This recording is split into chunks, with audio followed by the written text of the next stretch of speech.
एक 64 बॉक्स हाल ही में मैंने परचेज़ किया 2025 11 का महीना डेट दिया हुआ है। 1 महीना भी मेरे से नहीं हुआ ये लेते हुए, और इससे मैंने 3-4 FRP किया। और एक फ़ोन जो है सैमसंग का A15 जो FRP करने जाकर मेरे से डेड हो गया। और इसका ट्रेनिंग फ़िलहाल मैं अभी repair my mobile MD Sajid sir से ले रहा हूँ। तो बाकी सर ने इसको क्लास के दौरान मुझे रिकवर करके भी दिया। हालांकि क्लास 1 घंटा का होता है, सर ने लगभग 1 घंटा 40 मिनट हम लोगों को सपोर्ट दिया।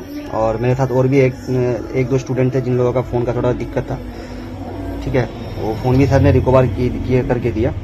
बाकी सर मैं कहना चाहूँगा थैंक यू सर, आपने जो सपोर्ट दिया सर, मतलब क्या बोलूँ इसको, मतलब कोई लफ्ज़ नहीं है मेरे पास, ठीक है।